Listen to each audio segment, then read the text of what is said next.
À Ranana, c'est très facile de trouver les modernes orthodoxes. Comme ça, les gens à mon âge, qui ont fait toutes leurs années dans une ulpana yeshiva, ils ne savent pas qui est Locke, Levinas, Hobbes. Ils ont relevé le défi de l'Alia. Alia Story, c'est nous. Elle s'appelle Hadassa Souskin Rochvalb. J'espère que j'ai bien prononcé son nom. Elle a 30 000 ou presque abonnés sur Instagram. Elle est incroyable. Elle a fait son alia de New York. On est ravis de l'accueillir. Son prénom, c'est Hadassa. Hadassa, bonjour.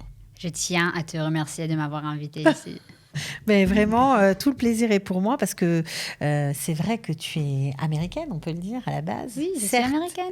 Certes, ta mère est française. On n'a pas l'habitude de recevoir, on va dire, pour cette émission, en tout cas, des gens qui ne viennent pas de France. Toi, tu as fait ton alia de New York. Oui.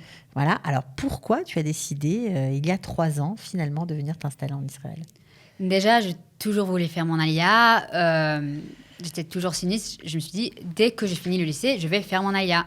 Après, pendant le lycée... Qu'est-ce que tu parles bien français, c'est impressionnant. Merci. C'est pas avec ta maman en plus. Elle a parlé peut-être un petit peu quand on était petite, mais j'ai eu des copines françaises, des copains français à New York. Alors ça a aidé. T'as appris comme ça. Ouais. Bref, qu'est-ce que j'étais en train de dire ? Je t'ai coupé. Alors en fait, tu nous disais que tu as toujours voulu venir faire en mon Israël. alia. Je suis sioniste. Maintenant, je pense qu'il y a 3 grandes raisons pourquoi j'ai fait mon alia avant le terminal. Première raison, je voulais me défier académiquement devant mes limites confortables. Je trouvais que le lycée aux États-Unis est très... On te proposait de sauter une classe, en fait. Ouais. Voilà, c'est ça. Mais oui, on te proposait de sauter une classe. Tu t'es dit, pourquoi sauter une classe ? Oui, Autant aller apprendre... aussi, genre, il y a un truc de Kodesh. Je sautais pour Kodesh. Je sais pas pourquoi la faire pour Kodesh. Je dis, non, c'est une cata. Je vais me défier. Je vais apprendre maintenant dans une nouvelle langue. Pourquoi pas en hébreu ? Alors, ça, c'était la première raison. Deuxième raison, j'étais harcelée. Maintenant, même si j'étais beaucoup plus populaire que la personne qui m'a harcelée. Quand même, et c'est pour ça, en fait, l'école n'a pas pris les mesures nécessaires pour s'assurer que j'étais en sécurité, mais je sentais de manière éthique que l'école n'a pas pris les mesures nécessaires pour s'assurer que j'étais en sécurité. Et donc ça t'a profondément énervé. Oui. Voilà, parce qu'il faut qu'on même explique si quand même le j'aime contexte. Cette école. Oui, il faut qu'on explique le contexte. C'était une école orthodoxe dans un quartier à 20 minutes de Manhattan. Pour ceux qui connaissent New York, ça vous rappellera peut-être des choses. Un quartier Froome qui s'appelle, tu vas mieux le dire que moi. Riverdale. Voilà, Riverdale. Une école Froome, mais oui. Quand même, Froome, pour nous francophones, ça fait un petit peu bizarre quand on sait tout ce qu'il s'y passe. Il se passe des choses auxquelles, en France, on n'est pas tellement habitué dans ce genre d'école. Bien que ça doit aussi exister, mais bon, en tout cas, peut-être pas à la même échelle qu'aux États-Unis. Donc, tu t'es fait harceler, ça paraît quand même incroyable. Oui, et c'était dégueulasse maintenant. Baruch Hashem, mes copains étaient là pour moi. En fait, toute ma classe était là pour moi et tout le monde a su qu'est-ce qui se passe. Ça a été très très loin parce que tu m'as raconté en préparant l'émission qu'on a carrément placardé dans des sites dédiés à la prostitution ton nom, ta photo, comme si tu offrais tes services. Oui, et c'était très dur pour moi. Maintenant, j'étais très bien soutenue, encore une fois, par ma classe, par mes copains, par mes profs, mais l'école n'a pas fait des mesures nécessaires. Ça, c'est juste un exemple de ce qui se passait avec ce personnage, son petit groupe d'amis. Mais c'était aussi un enfant religieux, d'une famille religieuse. Une famille religieuse, orthodoxe. En fait, ils sont une famille Chabad. C'est aussi mon voisin. Alors, je ne peux pas trop l'échapper.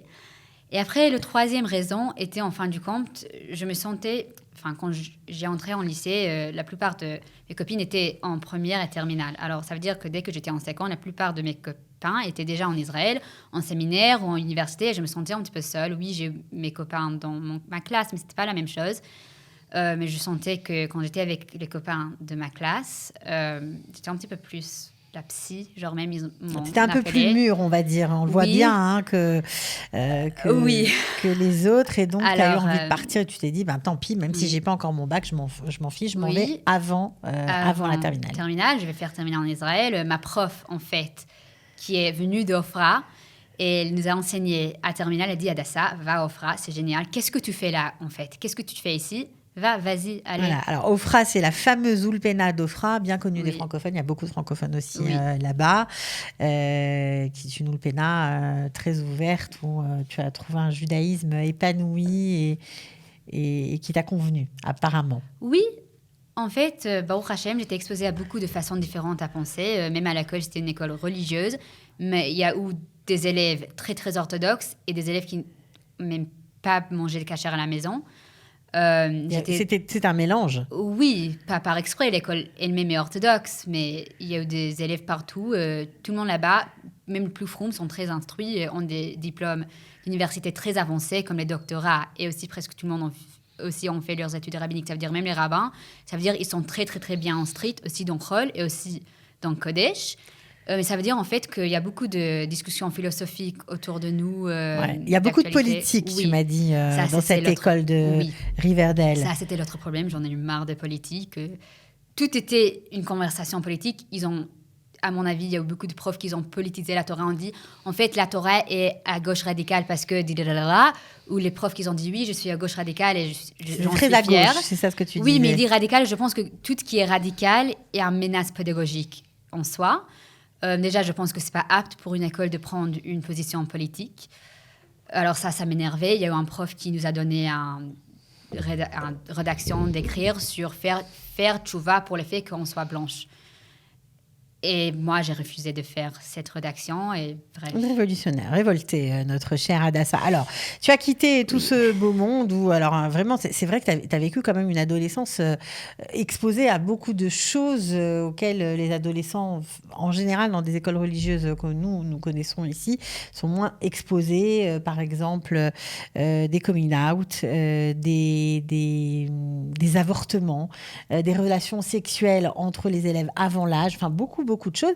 Ce qui t'a amené aujourd'hui à débattre sur Instagram sur ces questions-là, où tu poses carrément, tu mets les pieds dans le plat. Il y a un truc assez rigolo, bien que ce soit sérieux, sur les shidduchim et les abus sexuels avant le shidduchim. Ok, alors là, je pense que c'est quelque chose de très, très important d'en parler. Tout est important sur ta page Instagram, oui. Franchement. Hein. Merci, non, mais ça, je pense que c'est l'un des plus importants. En fait, sur ma story, une copine à moi, elle m'a taguée parce qu'elle a fait un témoignage. Déjà, on tous, 1 sur 6 des enfants ont eu un abus sexuel. Ok, c'est un nombre énorme et la communauté juive n'est pas du tout une exception. Bien sûr. Ça veut dire qu'on connaît tous un enfant, même si on ne sait pas exactement, qui était abusé sexuellement, abusé sexuellement. Et quelqu'un qui l'a abusé, statistiquement. Ok, c'est horrible. On connaît tous un abuseur et un abuseur abusé. Et des abusés. Je vais même dire des abusés. Ok, maintenant, quand j'étais à lycée, pas plusieurs personnes, mais il y a eu des gens qui m'ont confié qu'ils ont subi un abus sexuel. Maintenant, je suis très, très proche avec et elle m'a taguée quand elle a fait un témoignage sur sa story. Je me rappelle, quand j'étais en 3e, j'ai lancé une initiative discrète avec mes copines. On a traversé sur toutes les salles de bain de filles, les toilettes de filles, pour s'assurer qu'il n'y avait pas des gens qui étaient toutes seules pendant le déjeuner. C'était très important pour moi que tout le monde ait une copine pendant le déjeuner, parce que sinon, c'est triste. Ouais. Et j'ai vu une fille qui était de ma classe, qui était en train de pleurer. Et c'est une fille, maintenant, j'ai eu rien à faire avec elle. C'est une fille qui a fait les fêtes tous les soirs. J'ai su qu'elle a eu des relations sexuelles. Elle a publié le fait. Tout le monde en parlait de ça. Mais on se croirait dans un sitcom américain. Oui. Hein. C'est incroyable, quoi. Et sa famille Froum, elle était plus, en fait, son père travaille beaucoup. Sa mère est française, en fait. Elle est revenue en France, elle était divorcée. Et elle a eu besoin d'un avortement. Et ça, c'était le premier fois. Elle a eu besoin d'un avortement. Oui. Donc, bref, on va pas refaire toute l'histoire, parce que malheureusement... Oui, maintenant, après quelques mois, je lui demandais, écoute, est-ce qu'un adulte t'a déçu ou t'a traversé tes limites dans une manière qui t'a mis en danger? Parce que je ne veux pas dire, écoute, est-ce que tu étais abusée sexuellement? Mais je pensais peut-être parce que maintenant, l'hypersexualité, peut-être à voir avec ça. Juste, je veux être là pour elle. Et elle m'a confié qu'il y a eu un prof, en fin du compte, il est venu dans l'école primaire de mon lycée. Et à la fin, le FBI était... impliqué dans l'affaire, parce que finalement, il avait déjà abusé sexuellement d'autres élèves. Plusieurs choses, mais qu'est-ce qui s'est passé à elle? Il a forcé de déshabiller devant les autres, sur un compte qui n'est pas un vrai compte, devant les autres hommes de la classe, Pour comme ça, ce prof-là peut prendre les photos de les garçons nus après le chantage, etc. C'était une histoire horrible. Vraiment affreux. Bon, enfin bref. Donc, on imagine que vous avez beaucoup de matière parce qu'en plus, lorsque vous êtes arrivé en Israël, après la Ulpana d'Ofra, eh ben, vous avez décidé d'aller étudier la Gemara puisque vous avez fréquenté une Midrasha, Nishmat, et puis... Nishmat, mais même aux États-Unis, on apprend Gemara... Bien sûr, vous êtes arrivé avec un très bon niveau. Oui, Baruch Hashem. Et j'ai adoré Limudei Kodesh. Même en Tanakh et Gemara, on a eu besoin d'écrire de rédaction, genre de 20 pages. C'est de très haut niveau. C'est des choses qui ne se font pas en général dans les écoles juives françaises. Oui. Ça, c'est une grande discussion qu'on va peut-être avoir. Aujourd'hui, vous êtes la yeshiva d'Erisha. Vous étudiez de 7h à 23h tous les soirs. Oui. Ça rigole pas du tout. Non. Comme un garçon, quoi. Enfin, on est des filles quand même. Le niveau est le même, peut-être même plus haut, parce que je vois ici, les filles sont hyper sérieuses. Mais l'autre côté, c'est adapté à l'emploi du temps de femmes mariées. Ça veut dire, si une femme mariée, on a aussi le même pause, mais de toute façon, les filles surtout qui ne sont pas mariées, elles sont dans le Beth Midrash en train d'étudier pendant le pause. Mais non, je pense qu'une pause de 5h30 jusqu'à 7h30, c'est très bien adapté pour les femmes mariées. Maintenant, ça veut dire qu'on n'a pas trop une pause pour le déjeuner, on mange très vite et après on reprend les études. Alors on a 7 comptes pause pendant cette période-là, pour cette raison-là. Aussi, on a des femmes avec des expériences des femmes et les choses qui nous touchent. Et on l'amène dans nos discussions halachiques. Parfois, on trouve des choses que le rabbin dit qui sont déplacées. Et avec tous les respects du monde pour ces rabbins-là, on essaye de savoir pourquoi il a dit ça. Comment on peut gérer le fait qu'il a dit ça, etc. Et alors, c'est très intéressant parce que y a certains qui vont nous regarder en ouvrant de grands yeux. Vous considérez comme orthodoxe ? Orthodoxe, tout à fait. C'est important pour vous de préciser. Oui. Ça veut dire quoi pour vous, orthodoxe ? Orthodoxe, ça veut dire plus simplement qu'un juif qui pratique l'halakha, on met d'abord l'halakha, on priorise l'halakha. Ça veut dire, entre Derech Eretz et Torah, Torah gagne. Ok, je suis moderne orthodoxe, ça veut dire Torah gagne. Alors vous êtes moderne orthodoxe. D'abord orthodoxe, mais moderne orthodoxe. Moderne orthodoxe, mais l'orthodoxie, c'est ce qui gagne. Ok, maintenant, c'est génial. Alors ce moderne-là, ça veut dire quoi pour vous ? Ça veut dire de mélanger des choses drôles, de travailler dans le monde, de nous intégrer dans le monde. L'émancipation était quelque chose de génial pour les Juifs, à mon avis. Et de continuer d'être une citoyenne où nous habitons. Si c'est le France, les États-Unis, en Israël, etc. Et aussi être une bonne juive et vivre nos normalement, vivre une juive. Mais le judaïsme va aux premières. Ça veut dire si c'est entre mon Parnassa et Shabbat, c'est d'abord gagne. Shabbat. Oui. D'accord.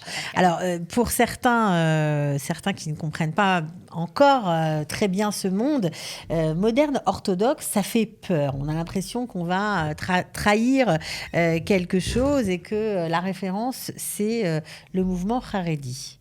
Ok, alors déjà, il fallait parler un petit peu de l'histoire. Ok, être Haredi ou être moderne orthodoxe est une réponse à l'émancipation, les sectes de lumière. Ok, alors il y a eu le Rachar Hirsch qui a fondé son mouvement, qui est maintenant devenu le moderne orthodoxe des États-Unis, sur Torah Imder Eretz de la Mishnah en Pirkei Avot, Bet et les autres. Et après, il y a le mouvement Haredi qui était déclenché, entre guillemets, par le Khatam Sofer, qui base son mouvement sur le fait qu'il n'y a rien de nouveau dans la Torah, que ça vient en fait d'un Mishnah en Maseret Orla. Ce Mishnah en fait dit, si tu vois les mots en contexte, ça veut dire en fait le Torah interdit les nouveaux fruits et légumes toujours. Ça veut rien dire avec l'internet, ça veut rien dire avec la modernité, etc. Et donc je trouve ça un petit peu anti-halachique. Il y a fait Torah Imder Eretz, c'est aussi dans Pirkei Avot, je veux dire le 3e Perek. Ok, et les règles sont bien, mais tant qu'on les applique, si on ne peut pas les appliquer dans un monde de Der Eretz, on ne sait pas à quel point le Torah est génial. D'accord, donc pour vous, on ne peut pas pratiquer la Torah s'il n'y a pas de Der Eretz qui va avec. Même pas pour moi, pour la Mishnah. Pour tout le monde, oui. Bon, pour la Mishnah, pour la Gemara. Les rabbins de la Gemara, ils ont eu leur occupation dans le monde. Alors, comment vous vivez ce judaïsme-là en Israël? Est-ce que c'est ce que vous êtes venu chercher? Est-ce que vous l'avez trouvé? Et quel est votre programme? Parce que 3 ans, c'est pas très long, pas très vieux en Israël, mais vous avez bien sûr des projets. Alors, comment ça s'organise pour vous? Est-ce que vous êtes bien? Est-ce que vous avez trouvé Oui. votre place? À Ranana, c'est très facile de trouver les modernes orthodoxes. Comme ça, je pense en Israël, en général, pour moi, c'est encore difficile. Les gens à mon âge, qui ont fait toutes leurs années dans une ulpana yeshiva, ils ne savent pas qui est Locke, Lévinas, Hobbes, Molière, etc. Vous êtes un carrefour au niveau culturel. Et pour moi, c'est difficile. J'adore les musées. Aussi, j'adore les tulipes, mais je préfère les musées. J'adore les arts. Et pour moi, trouver les Israéliens aussi comme ça qui les aiment, c'est plus difficile. Mais à Ranana, c'est très facile de trouver. Parmi tous les Américains, les Français... les Sud-Africains, les Australiens, tout le monde. Okay. Les Olim, les Espagnols aussi. Alors là, j'ai trouvé Baruch Hashem. Donc au niveau social, vous avez trouvé. Au niveau de l'enseignement de la Torah que vous avez reçu? Oui, Baruch Hashem. Mais maintenant, je travaille surtout avec la France. Je trouve que malheureusement, le niveau de Kodesh dans les écoles françaises sont très, très bas. Donc, vous travaillez avec la France, ça veut dire que vous enseignez par Zoom? Oui. Vous enseignez à des classes dans des écoles juives? Pas encore dans les écoles juives. Vous aimeriez? Alors, déjà, j'ai un petit peu Chabourot différentes et un petit peu Shiurim différentes. J'ai 2 fois par semaine à Mishkenot Israël avec la jeunesse un petit peu. Je fais 2 fois par semaine, Gemara et après Halacha. Quand je dis jeunesse, je veux dire les élèves à la fac, les étudiants à la fac. Après, maintenant, je vais commencer un truc extrascolaire pour les filles qui veulent avec Tanakh dans un très haut niveau. Et aussi, je veux avec Mara, je ne sais pas si j'aurai à voir des filles en collège qui veulent commencer à étudier le Gemara en France, mais s'il y en a, avec plaisir, je veux le faire. Donc ça c'est très important pour vous de transmettre cet amour de l'étude des textes dans un respect, dans une certaine orthodoxie. Ça, c'est aussi très important pour vous. Comment ça vous est venu ce goût de la joute verbale, de comprendre ce qui se passe dans les textes? C'est de votre famille? De tous.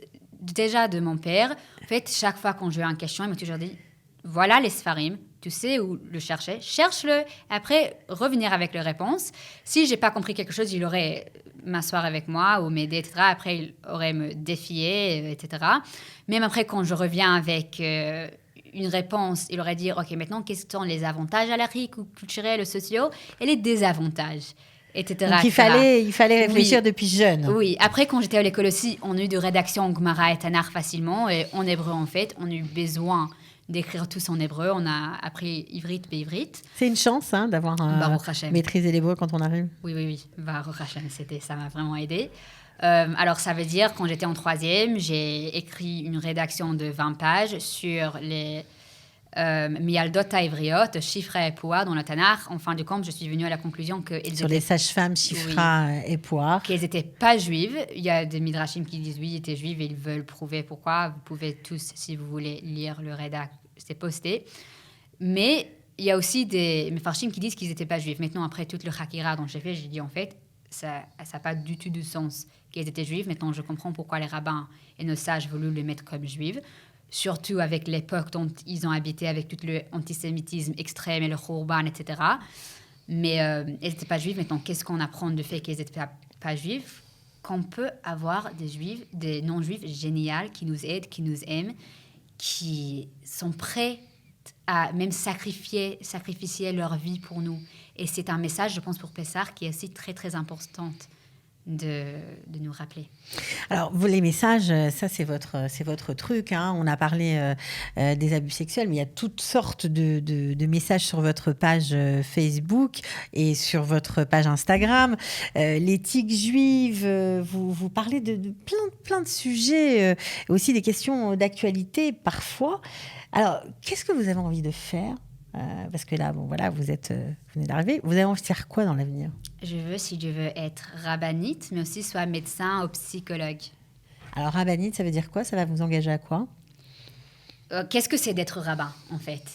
C'est d'étudier, d'avoir une facilité d'étudier, mais même pas aussi d'avoir une vaste connaissance d'Halakha, surtout dans les domaines d'Halakha pratique. mais de l'halakha en général, bon, ok, les femmes qui peuvent, on peut, génial. C'est pouvoir donner des sermons, c'est pouvoir diriger une communauté et représenter les communautés juives orthodoxes dans un contexte socio-halachique, c'est pouvoir donner des conseils pastoraux. Maintenant, c'est aussi de savoir, même si je suis médecine et que je suis psychologue, je ne suis pas le psychologue, le médecin de mes congrégants, de gens qui seraient, si je veux, dans mon chou, dans mon communauté. Okay. Mais quand même, on peut donner des conseils. Et jusqu'à une limite, après aussi, il fallait savoir dire quand il fallait avoir plus d'aide. Je ne pense pas que les rabbins peuvent tout faire. Un rabbin, en général, n'est pas un psy, même s'il est un psy, surtout pas dans son communauté. Ok, donc vous avez déjà un chemin tracé. C'est important pour vous de devenir rabbinite ? Oui, j'adore le judaïsme. Je veux diriger cette communauté. Je veux transmettre. En fait, on élève les filles d'être de notre mélère, d'apprendre, d'aimer leur judaïsme. Mais en fin de compte, après, on dit, écoute, tu n'es pas assez juive ou tu n'es pas assez intelligente, qu'on sait déjà que ce n'est pas vrai, mais tu n'es pas assez juive de diriger une communauté orthodoxe. Ou disons que c'est pas très commun, en tout cas peut-être dans les communautés modernes orthodoxes, mais dans d'une vraie communauté orthodoxe, il n'y a pas de femmes rabbins, ça c'est clair. Mais en fait, la question... Déjà, il fallait parler un petit peu halachique. Ok, qu'est-ce que c'est d'être rabbin de manière tout à fait halachique et traditionnelle ? C'est pouvoir, smicha, c'est pouvoir tracer ton rabbin jusqu'à Moshe Rabbeinu. Okay, ça n'existe plus. La smicha de Rav. Okay. Oui, ça n'existe plus. Ok, alors maintenant, qu'est-ce que c'est un rabbin ? Comme je disais avant, c'est pouvoir diriger une communauté, avoir de vastes connaissances halachiques, etc. Et là, est-ce que les femmes peuvent le faire ? Bien sûr. Maintenant, le débat halachique sur le leadership de femmes, ça s'appelle Serara. Même, il y a eu des midrashim et des rabbanim qui ont eu mal avec le fait que Dévorah était juge. C'était très débattu entre les sages. Ok. Ça n'a pas beaucoup changé alors. Oh, oui, mais la question en fait devient, parce que même s'il y a beaucoup des arguments halachiques, ils sont très faibles. Alors, la question devient plutôt ashkafique ou politique que halachique. Et après, la question devient, alors, est-ce que déjà le fait ou la réalité que les femmes sont rabbins dans notre communauté, est-ce que c'est une réalité dont nous voulons adopter ? Okay, pourquoi pas ? Et aussi, on a un messorah génial. Le judaïsme est quelque chose de génial.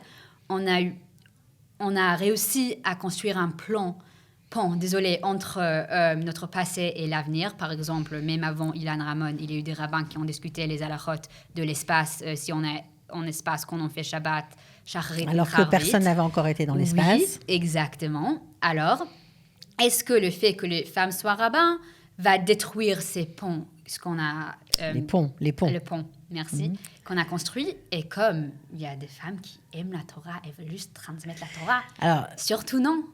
Alors justement, c'est très intéressant. C'est ce que vous faites d'ailleurs sur votre page aussi. Vous expliquez carrément comment étudier la Guémara, la halakha. On va voir quelques extraits. Qu'est-ce que disent vos parents de tout ça ? Est-ce qu'eux aussi ils étaient modernes orthodoxes ? Parce qu'après tout, votre maman est française, vos grands-parents vivent encore en France. Oui. Ils étaient habitués à ce courant-là ou pas vraiment ? En fait, mes parents sont modernes orthodoxes, très très froms. D'accord. J'espère qu'ils sont fiers de moi. Et oui, en fait, mes grands-parents, même s'ils habitent à Paris, et mon grand-père vient de décéder, alors la Shalom, il était très laïque, en fin de compte, très fromm, étudiait Daf Yomi et plus toujours, une grande connaissance halachique. Toujours, il m'est venu pour me forcer de mémoriser quelque chose en halakha ou les psukim, etc. Mais en fin de compte, c'était un dentiste. Il a cru, merci, très bien. Dans l'éducation laïque aussi, comme l'éducation halachique. Il était très fier de moi en fin de compte que j'ai eu une autonomie dans le Gemara dans un âge très jeune. Et aussi ma grand-mère, elle est fière de moi et elle est d'accord avec moi que maintenant, j'amène beaucoup de sources sur la féminité, la tsniout, etc., que les gens ne parlent pas. On est très habitués à dire aux femmes, oui, tsniout, c'est quelque chose de très, très belle et c'est pour te protéger et toute ta vie. Et en fait, c'est pas toujours comme ça dans les sources. Il y a des rabbins, même si j'ai beaucoup de respect pour eux à cause de le contexte de l'époque, etc., qui ont dit des choses horribles sur les femmes. Il fallait vraiment comprendre les sources de texte pour avoir de respect pour les rabbins aussi, pour pouvoir comprendre comment ça nous affecte. Alors, juste une dernière question, parce que vous êtes passionnante, franchement. Vous ne pensez pas que le fait qu'il y ait des femmes rabbins, on va dire réformistes, voilà, qui peuvent allumer les bougies Shabbat, prier dans la synagogue pour leur officiant en bras de chemise, est-ce que ça fait du tort à votre courant? Tu fais ce que tu veux, mais tu n'es pas orthodoxe. Alors, tu ne dis pas que tu es rabbin orthodoxe et tout va bien. D'accord. Donc, Okay, c'est comme ça on qu'on est tout s'en d'accord. sort. Tu es C'est pas comme ça qu'on orthodoxe. s'en sort. Oui. Tu dis que tu n'es pas orthodoxe. Moi, je te dis que tu n'es pas orthodoxe. Et Tout va bien. D'accord, Oui. ok. Alors, qu'est-ce qui vous plaît, et ça, ce sera vraiment la fin, le plus ici? Qu'est-ce que vous avez le plus apprécié par rapport à votre vie américaine? La yeshiva. J'ai besoin de dire la yeshiva. Je peux expliquer un petit peu la yeshiva.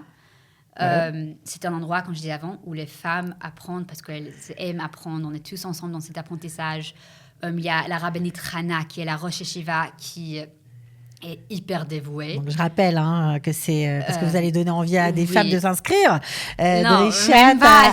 Venez, c'est génial. Il y a la rabbinite Yael qui est aussi artiste. Toutes les rabbiniotes, en fait, ont aussi leur diplôme universitaire.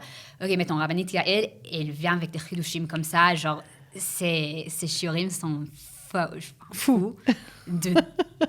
Vraiment, c'est dommage pour les hommes qui ne peuvent pas assister. C'est une génie. Après, il y a ma chavruta à côté de moi qui est très sensible. Il y a la fille, pas ma chavruta, qui est à côté de moi qui est très sensible à langage du texte et pourquoi c'est écrit comme ça, bon, pas comme ça. C'est vraiment l'amour, oui. L'amour de la Torah Oui. qui vous tient ici. Oui, c'est ça, surtout. Et je suis juste chanceuse de pouvoir apprendre de tout le monde. Aussi, il y a Tfila B'Tzibour 3 fois par jour.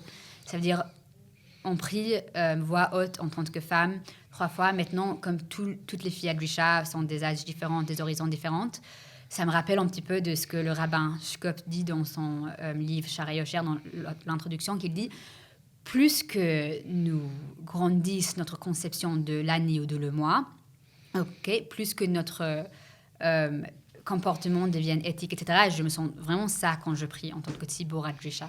C'est vraiment quelque chose de spécial. Est-ce que vous pensez que les Françaises ont une place à prendre dans ce monde de l'étude? Définitivement. Les Françaises doivent. La raison dont je fais ce que je fais, c'est pour montrer aux Français, en fait, tu es capable, c'est important. En fait, quand les Françaises n'ont pas cette autonomie de texte comme ça, on lui monte sur Tzniut, on lui monte sur les autres halakha. Parce que vous faites très bien sur votre page, je vous engage vraiment à aller regarder son compte. Franchement, ça s'appelle, vous pouvez donner votre compte Instagram. Life, Lifeeac, Hadassh. Alors, Life avec Hadassah. Voilà, bon, bah alors en tout cas, c'est très intéressant de vous avoir. Vous avez un parcours étonnant. Je vous souhaite bonne chance parce que vous êtes toute jeune. Vous avez encore beaucoup de choses à faire. Peut-être que vous deviendrez un médecin célèbre, une rabbinite célèbre, on ne sait pas. En tout cas, on vous souhaite bonne chance. Merci d'avoir été avec nous. Et puis, vous revenez quand vous voulez. Merci beaucoup. C'était un plaisir. Ciao. Ils ont relevé le défi de l'Alia. Alia Story, c'est vous, c'est nous.